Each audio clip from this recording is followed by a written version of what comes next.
Hello, welcome back. Today we've got another £200 worth of 10p's we're hunting through, looking for those alphabet 10p's, ideally some 2019 dated ones, because we've never filled the 2019 book.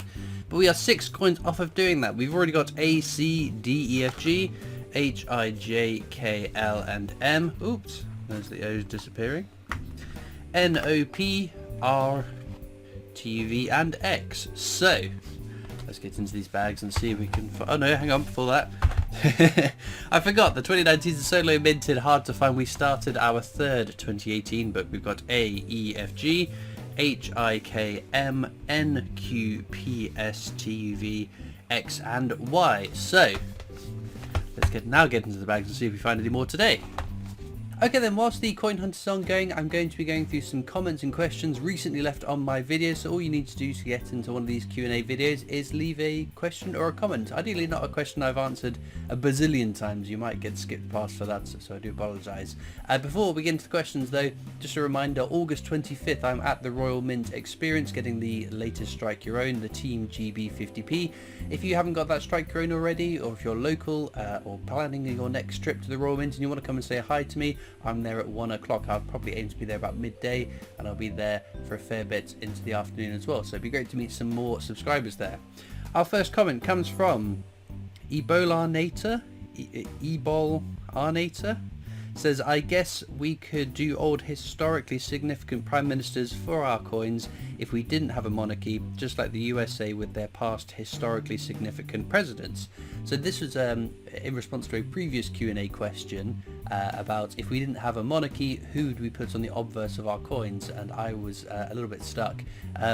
Historically significant prime ministers, it sounds like a great idea. I think the problem is politics is so divisive at the moment that no matter who you put on the coins, there's always going to be someone that goes, well actually I don't think that you should have this person because I think it'd be kind of tricky to do so. I love the idea of having different prime ministers on coins, because again it's a part of an education. You can help learn your prime ministers from the coins. I think I could probably name more presidents than I could British prime ministers, which is very embarrassing to admit to, but I think it's just the way they view their presidents, and as we said, put them on coins and things like that, that they stick in your minds a bit more than, say, other than the prime ministers that have been in place whilst I've been alive and politically aware, or just prior to that.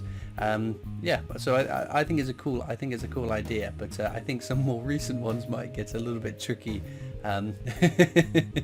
as to what denominations, or even if you could put them on coins. Right, Hayden Hargreaves says, hey Christopher, I regularly do coin hunts just like you, and yesterday I did a £100 10p coin hunt and found 2 alphabet 10p's. One was a 2018 K for King Arthur, and the other was a 2019 J for Jubilee.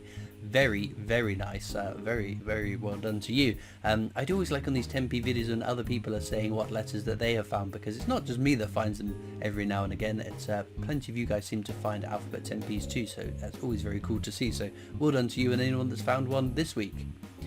Brad Palmer says, if you did find a Q that was as dirty as Mr. Rabbit, would you stick it in the book even though it would be heartbreaking like you said? Yeah, so this is a recent hunt where I found a very, very dirty Peter Rabbit. If I found a Kew Gardens 50p that was filthy, dirty, damaged, whatever the condition it's in, it's going in the book 100%.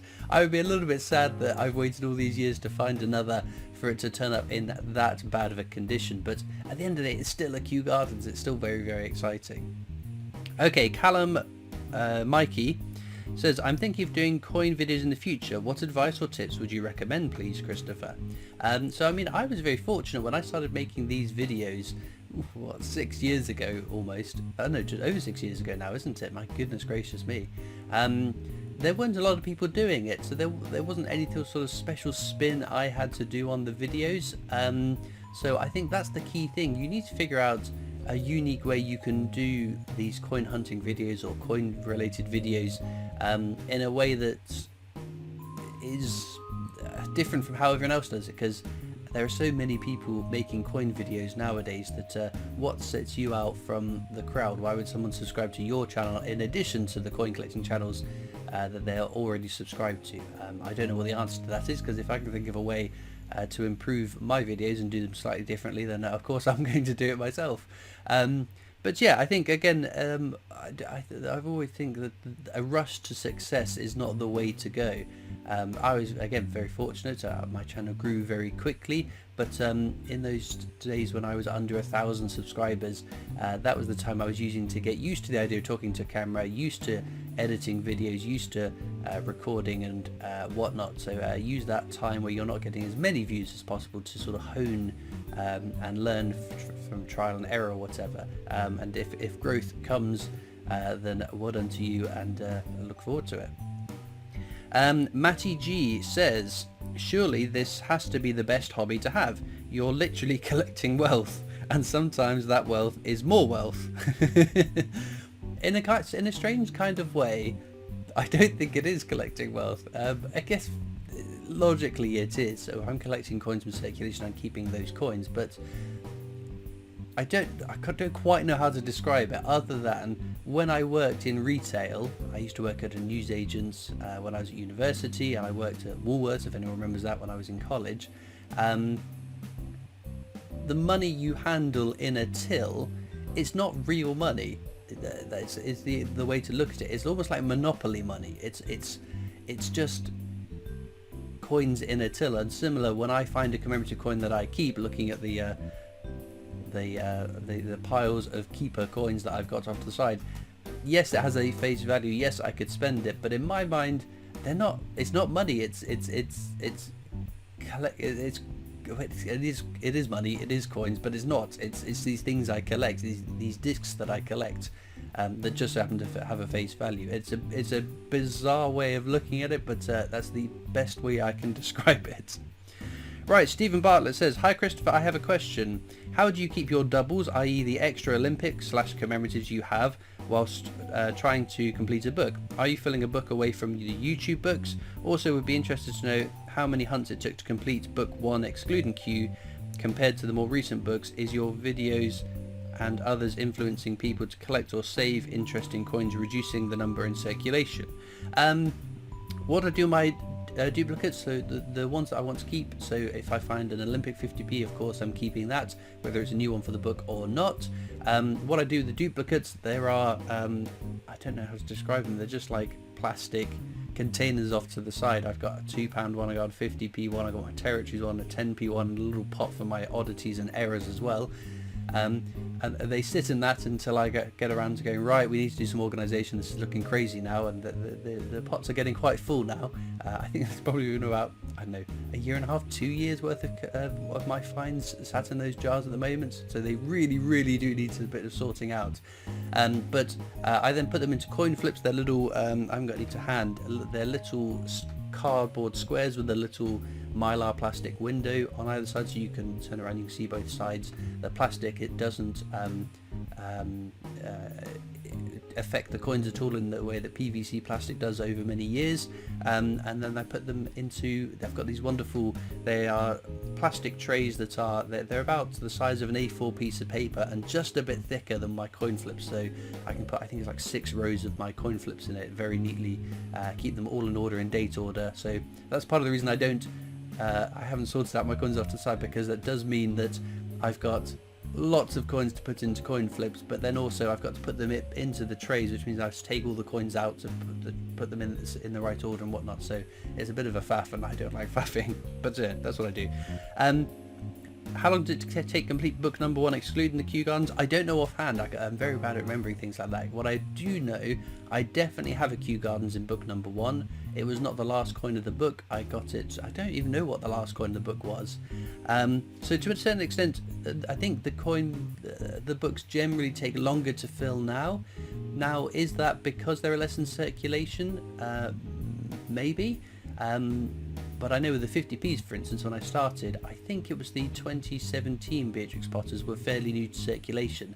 We have had another page and a half maybe of new commemoratives, oh no, more than that, maybe two and a half pages of new commemorative coins since I started making that first book.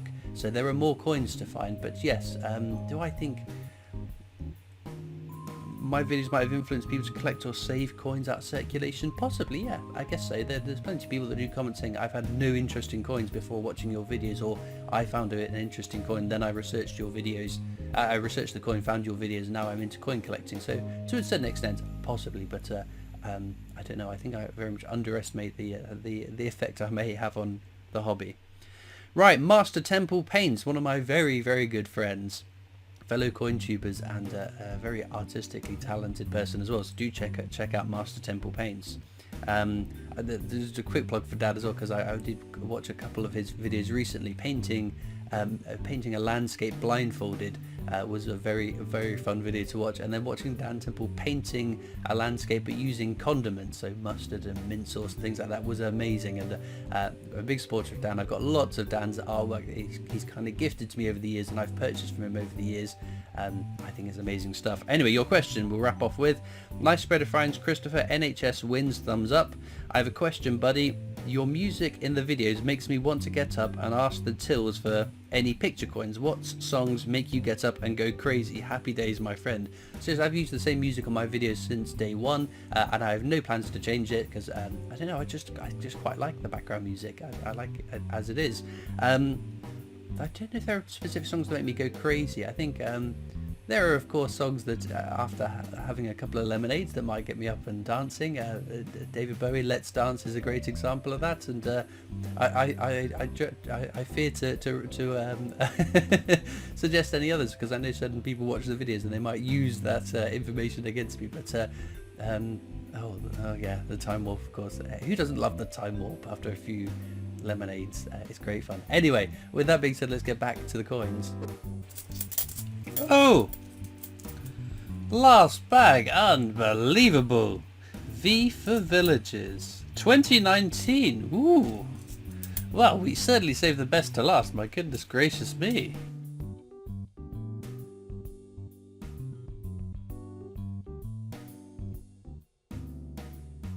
Well, there we go. All of our finds in the last bag of the hunt, unbelievably. We've got Guernsey tomatoes from 2012, which is very nice, but star find, of course.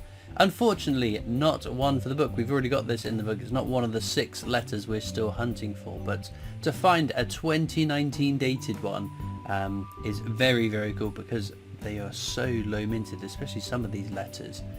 So I'm very, very happy for that to have turned up. Well, if you've been as lucky as me and you have found an alphabet 10p this week, I'd love to know what letter you found and where you found it. And there's normally a few people in the comments that found them, so that's always exciting to see. Links as usual are in the description across to my coin collecting Discord server if you'd like to come and join me over on that. There are also links to my other social media channels. What else is in there? Oh, the PO Box address and a link to the Britannia Coin Company's YouTube channel, the company I work for as my day job, so please do check them out too. All it leaves me to do now though is thank you so much for watching. I hope you've enjoyed, and I'll see you next time for more coins. Bye.